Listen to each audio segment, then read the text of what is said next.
Hey everybody, thanks for joining me. I so appreciate it. It's Isabel Harris. So, have you ever been watching TV or maybe scrolling YouTube and you came across one of those prosperity gospel preachers and they're saying something like, God told me there's 100 people watching that need to give $1,000.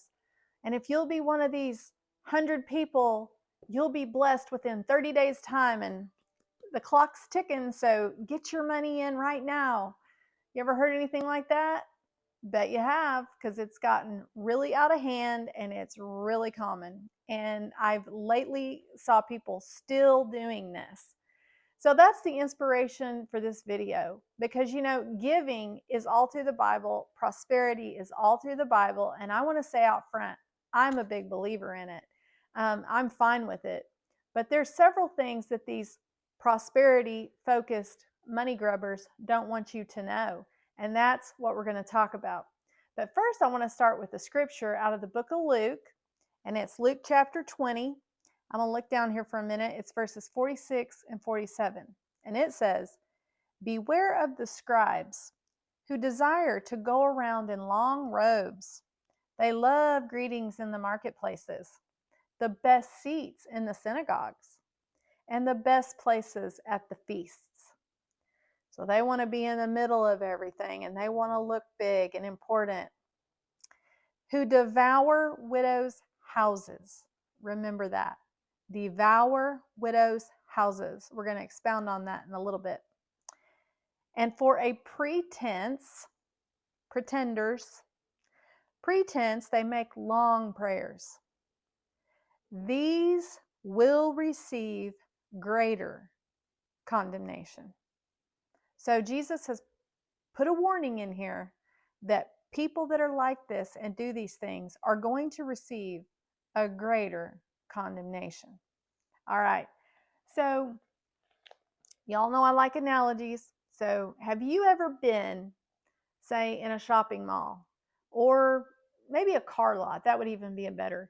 You've been in a car lot and you were just looking around. You really didn't have any plan to buy a car that day, but the salesperson was really good. And they came out and you drove that beautiful new car and you were, I call it being under the ether. So you go home in a brand spanking new car that you had not even planned to buy. And nearly immediately you have buyer remorse. You're thinking, what did I do? You just bought something you didn't need, and maybe within 30 days you didn't even want. Why did you do that? You responded emotionally. You were caught up in the moment, the excitement, and your flesh wanted it, right? Okay, so this little analogy is going to lead us in to our 5 points, the 5 points that I've come up with through my study that these prosperity preachers do not want you to know. Okay? Well, the first thing is prosperity preachers, they focus on emotional responses. If they can get you worked up and excited, and they can give you enough stories and testimonies about people who have sowed and reaped really quick, and so then you're under that ether, and at the end of the service, they're ripe to do their call for action, their money. You're 100 people in here need to give their $1,000. Okay, so they're very highly dependent upon emotional responses and getting you moved and getting you under that ether. Now, there's an important way you can avoid all that. If you're ever going to a special service somewhere or to a conference or anything like that, you can sit down with the Lord before you ever leave your house and just say a little prayer and say, Lord, am I supposed to give in the offering tonight? And if I am, how much do you want me to give? And the Lord will drop a number to you if he wants you to give in the offering. So you go ahead and write your check or get your cash, or if you're going to give online, just have your number in mind before you ever go. And then if there is any manipulation involved, you're not going to have an emotional response because you've already talked to the Lord about it and you've already settled in your heart what you're going to give regardless of what they do, right? All right. Number 2, what's the next thing that prosperity preachers don't want you to know? Prosperity is not just about money. Like I said, I'm a big believer in prosperity. It's all through the Bible, but it is not just about money. 3 John 1:2 tells us, Beloved, I wish that you would prosper and be in health as your soul prospers. So it's everything. Our health, we need to be taking care of our health and prospering in our health. Our mind, our will, our emotions need to be prospering. We need to be pursuing the Lord and getting closer with the Lord daily and really enriching our spiritual life.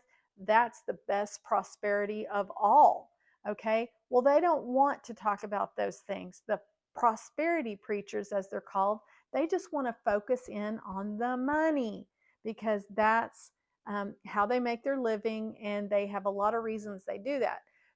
But what we want you to know right now is that this prosperity is not just about money. Also, your whole life should be about giving. So you need to be giving your time, your talent, and some of your treasure. But your time and your talent's also very important. Your elderly neighbor across the street that needs their lawn mowed, you could volunteer to do that. You're giving of your time. You're sacrificing your time to help someone. Maybe your friend is moving to a new house and they need help moving on a weekend. So you take your day off and you go help them do that as an act of service. All of that counts. Maybe your church needs people to fill in as greeters or musicians or whatever. Okay, so all of these things are important. It is not just about sowing money. It is time, talent, and treasure. Okay? The third thing they don't want you to know, that level of blessing is more complex than they make it. Okay, what do I mean by that?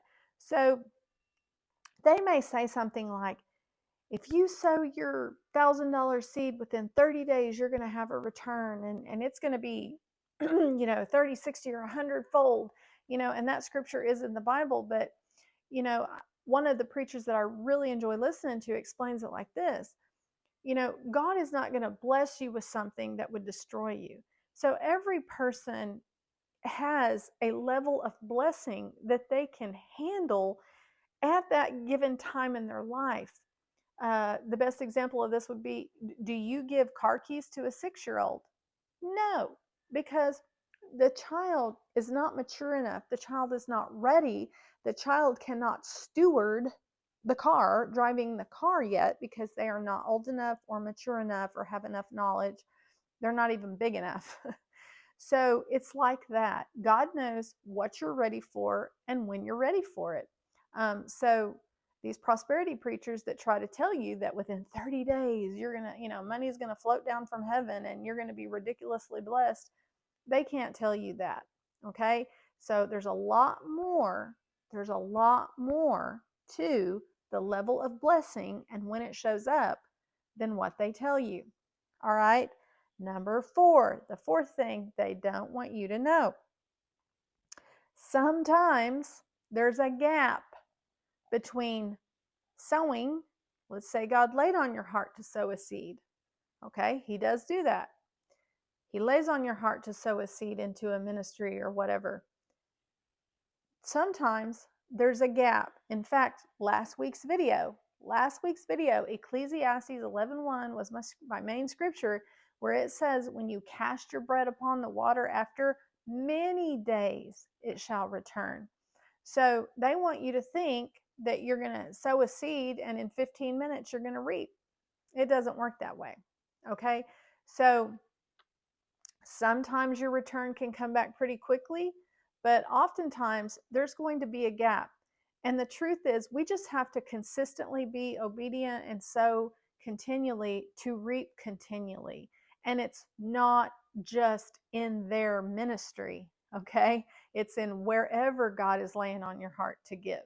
So sometimes blessings take a while to show up in your life. They don't want you to know that. They want you to think that if you sow, in 15 minutes, you're getting a return. All right, number 5, and this is my last point. It's not about amount. Okay, when it is a monetary gift that you're going to give, It's never about the amount.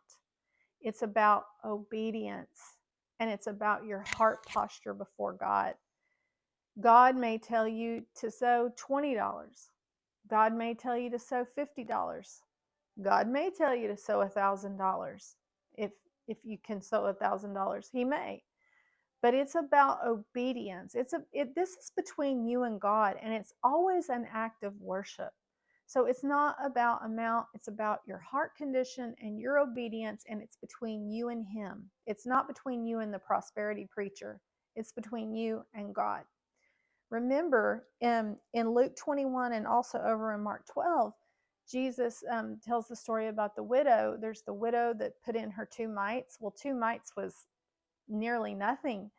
But Jesus said she gave more than all the people that were wealthy and were putting out of their abundance. So that's God's economy. That's how God looks at things. It's not necessarily amount, it's heart. Okay? And so let's go back to that scripture that we read in the beginning in Luke 46 and 47. And Jesus warned against those who devoured widows' houses. Remember, and he said these people are going to receive a greater condemnation. More judgment is going to be put on them for doing this. The scribes were the leaders of the day. They were educated and they were trusted individuals. I mean, they were, people entrusted their spiritual lives to them and oftentimes their financial lives. And so they were in positions of authority over people and over widows. And what were they doing? They were using people for their personal gain. They were exploiting the less fortunate and using them for their own personal gain. And Jesus had issue with it. And let me tell you something. The people, and God knows everyone's hearts. There is nothing wrong with taking an offering. There's nothing wrong with if a church is doing a building project or they're doing some sort of outreach and the minister or someone's up explaining what they're doing and sharing the vision. There is nothing wrong with that. When it gets into sin is when there's manipulation and pressure and trickery involved. God is not within a million miles of that. And I really want to encourage you, if you're in a service and it feels like that, get up and leave. So it's fine to take up an offering. It's fine to teach about sowing and reaping or giving. I don't mind hearing a good giving message once in a while. It's good to just be reminded, or you might get pointers that you didn't know before. I'm a giver myself, so I don't mind it. But I have issue with the manipulation, and so does Jesus, because he said right here, people who exploit the less fortunate or take advantage of people for their own personal gain, they have it coming. So guys, I just encourage you with this. Let your giving be between you and Father. Always try to be obedient to what He's asking you to do. Remember, it's not just your money, it's your time and your talent. So maybe be talking to Him about that. How can you give more of your life to Him and not just your checkbook? And just don't let anyone manipulate you, because God is not the author of that. I love you guys. I thank you for joining me. I bless you with it. Go read these scriptures for yourself, and God will show you. He'll show you how to do it and what to do, and it'll all work out. So I love you and I bless you, and I'll see you on next week's video.